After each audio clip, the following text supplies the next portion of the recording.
Hey there, guys, gals, and non-binary pals. Jim Potter here. Welcome to my channel where I talk about books and bookish things. And today I have a 320-page paperback from a YouTuber and podcaster and Netflix show hoster. And that is to say, we're going to be talking about Ramit Sethi's Money for Couples. Let's get into it.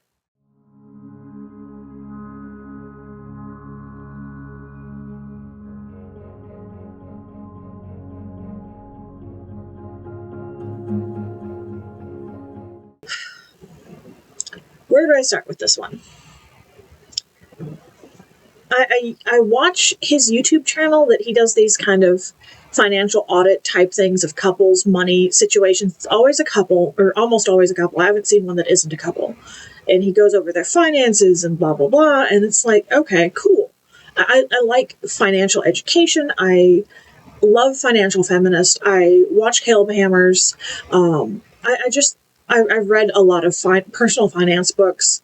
And I truly believe that personal finance is personal. What works for me isn't necessarily going to work for you. And that's part of why I like to read a lot of personal finance books. So I can pick and choose what will work for me and my lifestyle and my brain and leave the rest. So I've taken a couple things from Dave Ramsey, not a lot of things from Dave Ramsey, a lot of things from Tori Dunlap, some things from Caleb Hammer, and then some things from just other books that I read. The Financial Diet is really good by the YouTube channel, The Financial Diet with Chelsea Fagan. I like personal finance books. I did not like this book. This is a 2-star from me. And it's his first book, I Will Teach You to Be Rich, is very much on the psychology of money and how to budget and how to do things. And it was good. It was a solid 4 stars when I read it. This one is 2 stars. It comes off a little guru-y. It's the first few chapters feel like they're just fluff, like he's trying to hit a page count. It also assumes that you and your partner are fighting, that you're not getting along with money, that you're having money fights. My partner and I don't really fight about money. Like, we have very open and honest communication about money. Sometimes one of us wants to talk about it and the other one doesn't really want to, and that's a thing. But it's never a fight. It's usually a, hey, can we table this until later? I just got off work, or I'm having to go into work, or I'm leaving for a dog sit in like 10 minutes. Can we table this and talk about it later when I can get my spreadsheets together? Because both of us are very much, let me make a spreadsheet about this. We both love spreadsheets. We're both nerds. And this one assumes that you're fighting, that you're not. It was just, it wasn't very useful for me, because it's like, oh, you're going to be fighting about money. You've been fighting about money. You are fighting about money. Money is all you fight about. It's you're panicked over money, and you have this scarcity mindset and blah, blah, blah, blah, blah, blah. I'm going to put this down because my arm's getting tired.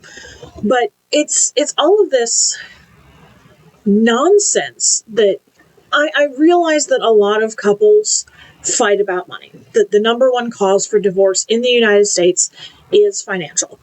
Like, I get that. But it felt like that's all this book was. And like the tagline on the book is, no more stress, no more fights, just a 10-step plan to create your rich life together. And I'm like, I want to create my rich life with my partner. I want to live in abundance, and I want to do the things that make me happy as this cat here playing with my pattern pieces. And I want to do things that make me happy and that make financial success and that will help me later on, that I want to do things that matter. And it felt like it was coming from a everything is awful point of view, that it's a lot of things aren't as bad as they seem. I'm like, well, things don't seem bad. I want advice. I want strategies. I want an action plan. It's like, well, first you have to talk to each other. We do talk to each other. Well, you have to forgive each other. There's nothing to forgive. We don't. No. It was just not. It's not that it's a bad book. It's that it is so wholly wrong and not the book for me, I feel. that maybe if you and your partner are having screaming matches about money, if you're yelling and screaming and carrying on about money, maybe this book is for you. But it was definitely not for me. He keeps talking about your rich life and about how you need to spend your money. And I'm like, but I like saving my money. I have a high yield savings account, and when I'm feeling down, sometimes I'll just go in there and look at it. And I'm like, oh, I feel a little better. Things aren't so bad. Like, it's where I keep my emergency fund and my taxes for Rover is in a high yield savings account. So it grows some extra. And it's like, I have a plan. I have a way forward. I want strategies to make my plan better. And this was just, what does your rich life look like? What time would you get up? I don't know, when I run out of sleep. Some days that's 3, some days that's 8. Most days that's between 5:30 and 6. That's just when my body wants to wake up. It's not like, I know I'm very privileged in a way that I work Rover, so I can kind of set my own hours for the most part. But that's also because I have a lot of health problems and I can't work a traditional job. So there's that. And he's like, just like, he's got this weird Mad Lib in the book that I wish we could spend money on, in parentheses it says, foods, not foods, things for the house, kids' activities, travel, convenience, wellness, and be specific. No, get down. Sorry, the cat's on my desk. Yes, thank you. My dream vacation is blank. If I could hire a coach for anything, it would be for blank. I'd like to buy, what? For person. If I had $100 to improve my life, I would get. If I had $1,000 to improve my life, I would get. I'd like us to live in, where? In blank. What type of home? Wouldn't it be cool if we did blank together? I just don't care about blank. I'm irrationally happy when I'm doing what activity with what person. Like, in my rich life, I would wake up at blank. I would shop for food at and clothes at. I would spend more time with blank. I would exercise. How? Where? When?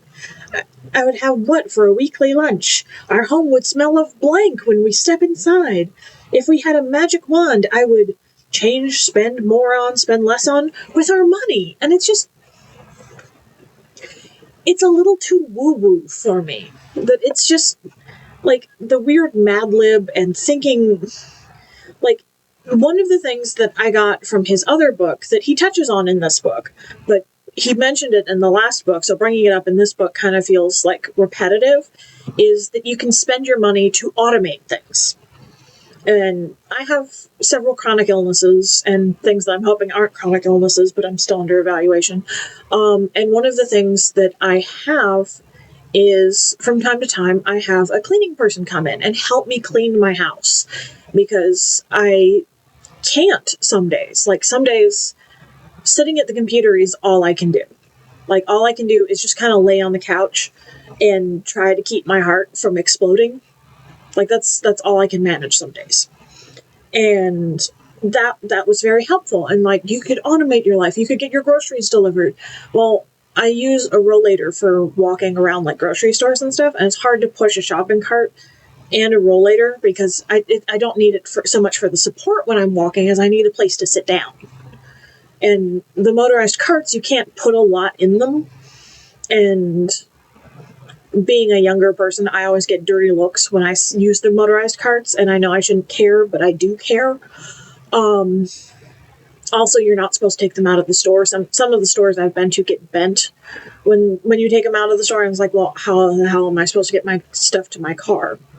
And if I do get everything, and it's just,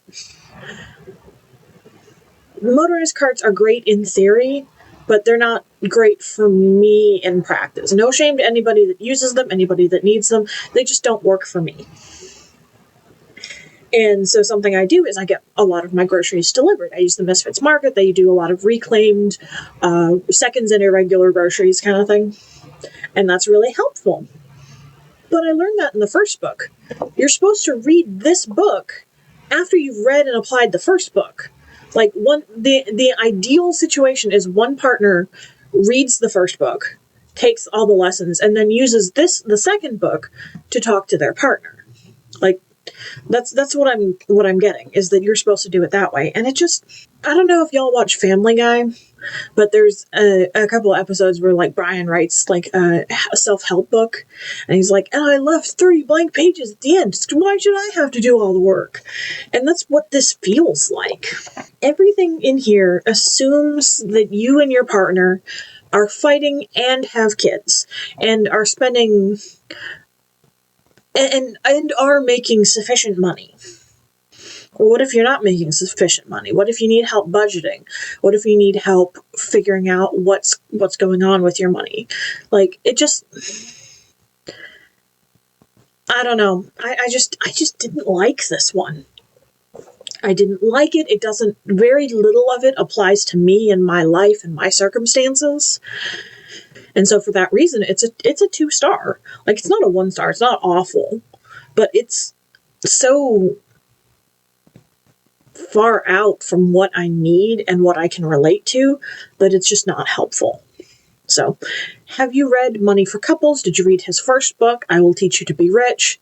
What did you think? Are there any financial books that you read that you want to talk about, that you think I should read? Let me know in the comments down below.